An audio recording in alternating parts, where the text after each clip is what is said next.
Yo, what's going on, guys? Today I'm going to be going over the MLB slate on DraftKings for Monday, June the 10th. We got a 9-game MLB slate today. We're going to look at the pitcher-player pool, start off there. I'll work our way through the pitching options. I'll talk about all the guys that I like today. Of course, I'll give my two core pitchers, the two pitchers that I feel like I'm going to be playing the most. Then we'll look at 3 hitters I really like. We'll talk about some stacks that I'll be going to. Then towards the end of the video, we'll look at BVP plays as well. Just before we do get started, guys, I would appreciate it if you would drop a like on the video. And if you are new to the channel, make sure you click that subscribe button down below so that way you won't miss out on any of my new videos.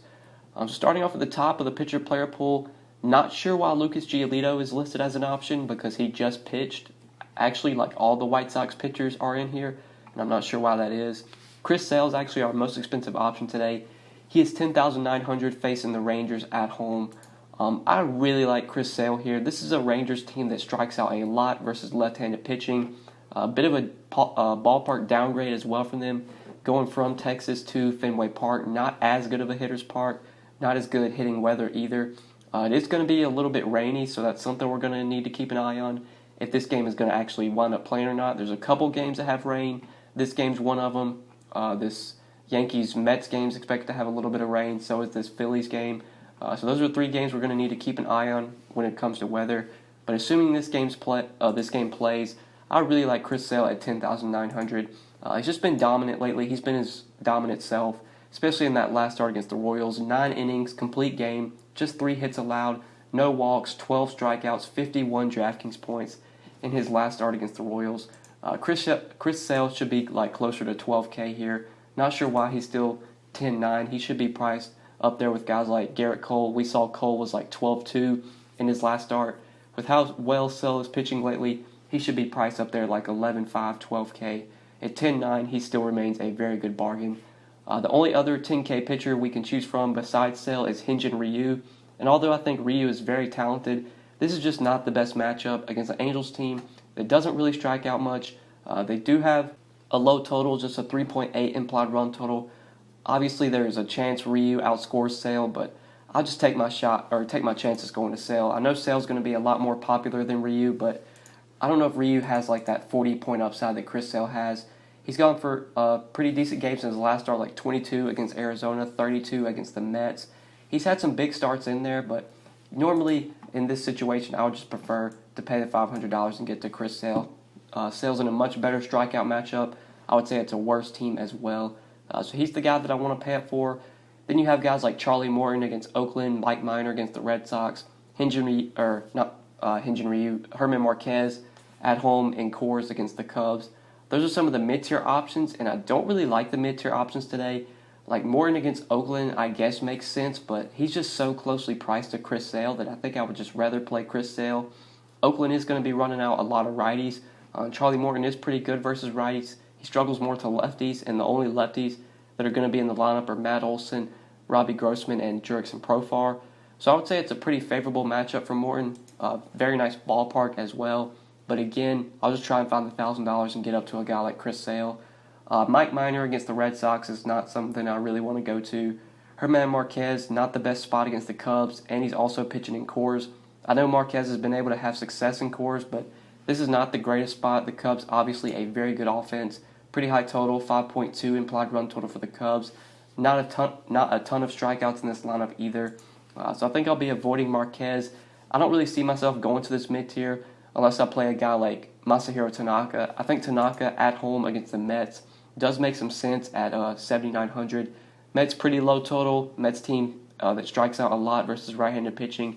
He could be a guy that you go to if you're pairing him with Sale. Like if you pair Tanaka and Sale, that still leaves you almost $4K remaining, $3,900 remaining per player, which you should be able to work around. But there's a really cheap option that I like, $6K. I expect him to be popular, and it's scary play because anytime Michael Wacha is popular, that's usually not something I want to do. But the matchup is just so good for him against a really bad Marlins team, and he's also dirt cheap as well. Like if Michael Wacha was like the same price as Tanaka, I would just rather play Tanaka because Tanaka just gives you so much more upside. But the fact that Wacha is $6K, and he's this cheap, and he's facing a very bad Marlins team that does strike out. Also a very good ballpark as well in Marlins Park. Hard for me to avoid Michael Wacha here. I'm not sure how heavy I'm going to be on him, like if he's going to be like 70-80% of my lineups. If he's going to be very popular, then I'll probably play him in like 30-35%. Have a good feeling Walker's going to be like 40% owned today. So I don't think I'm going to play him in 40% of my lineups. I'll probably play him in about 35-30. But I still do expect him to be one of my highest owned pitchers. Just because the spot's too good to avoid. He's so cheap as well. He allows you to fit in the bats that you want. Waka hasn't been that good this year, but against this Marlins team, he could go out there and get you 15, 20 DraftKings points with ease. So I like pairing him with Sale. You pair them two together, you're still left with plenty of salary to fit in your bats. And then besides Waka, there's not a ton of other cheap options I like. Like you could consider Kevin Gausman against the Pirates, but pretty dangerous spot. Pirates team that doesn't strike out much. Pretty good offense as well. Don't know if I really want to go there. Joe Musgrove is dirt cheap. He's facing the Braves, not the best matchup. Braves have a pretty high total as well, but because of Musgrove's price tag, I think he at least is in consideration.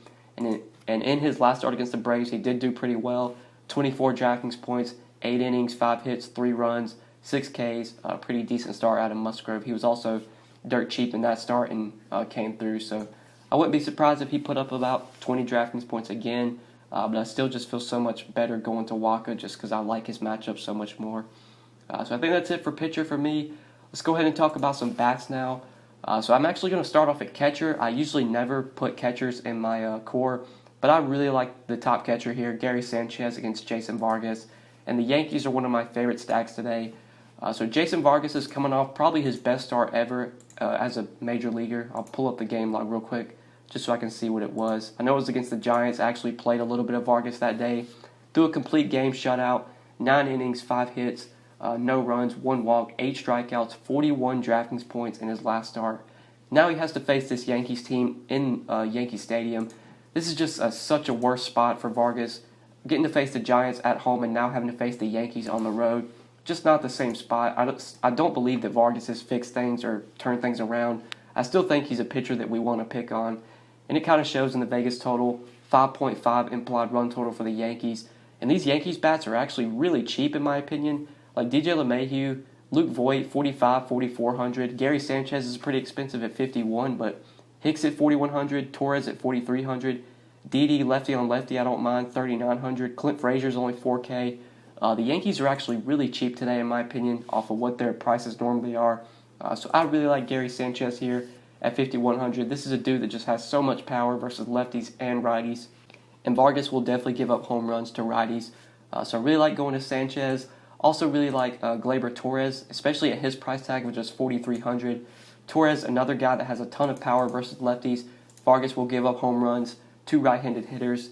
So this is a great spot for Torres. His price has dropped a little bit. Not really sure why. Honestly, all the Yankees price tags should have went up rather than go down. I'm not sure if they were priced like they were facing Syndergaard or if they were facing DeGrom or something, but facing Jason Vargas here in Yankee Stadium with the prices on these Yankees bats, they're going to be one of my favorite stacks today, and I expect them to be my highest owned stack. Just love the Yankees. Then another team I don't mind going to is the Cubs. Even though Herman Marquez is a pretty good pitcher, I do like some of these Cubs bats in cores, especially Cargo, assuming he's going to be batting 5th. He is in the projected lineup, expected to bat 5th, and he's 3K, which is just crazy to me. $3,000 for a hitter in cores, especially batting in the middle of the order, just doesn't really make a ton of sense. If Cargo was like 4,500, I probably wouldn't have much interest in him, but the fact that he's still this cheap does make me have a lot of interest in him today. I don't want to say that Cargo is a good hitter because he's definitely not, but in Coors Field at this price tag, it's just hard to avoid him on the slate. Whether you're stacking the Cubs and you want to throw him in there, or if you're just looking for a cheap one-off in the outfield, I think Gonzalez makes a ton of sense at just 3K. Really like him as a value outfielder. I think he's one of the top values on the slate in my opinion. But that's it for my 5 plays. These are my 5 plays for DraftKings today. Let's go ahead and talk about some stacks now, then we'll look at BVP before we end the video. So my favorite stack, pretty much by a landslide, is going to be the Yankees here versus Jason Vargas, especially when you factor in their price tags. But some other teams I'll be looking to, like I said, I like some of these Cubs bats. On the other side, I think the Rockies are definitely in play. 6 implied run total versus Yu Darvish. But I still think I would rather play Yankees bats just because of how much cheaper they are. Like Gary Sanchez is like $1,000 less than Story and Arenado. Like Story, Arenado, Blackman are all almost 6K. It's just really hard to stack the Rockies today, especially if you want to try and play Chris Sale. but you can fit Chris Sale in with the Yankees stack. So that's why the Yankees are number one for me. But some of the other high totals we have, you got the Braves with a 5.6 implied run total versus Joe Musgrove. You could definitely look to some of these Braves bats, but I feel like they're going to be more of a secondary stack for me and not part of my core.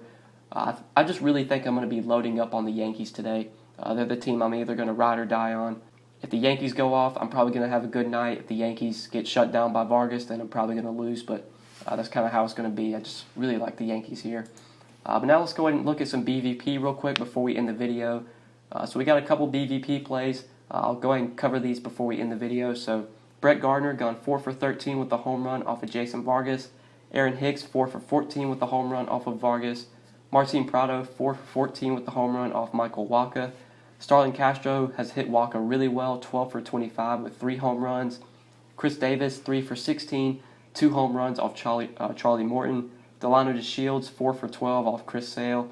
Gregory Polanco 4 for 12 with the home run off Kevin Gausman. Jose Abreu 13 for 26 with 2 home runs off Anibal Sanchez. And lastly, Nolan Arenado has gone 4 for 10 with the home run off of Yu Darvish. So those are all the BVP plays that I got for today, guys. I think that is it for this video. Hopefully you guys did enjoy this video. Hopefully it did help you. If you enjoyed, make sure you click that like button down below. And make sure you subscribe if you have not already.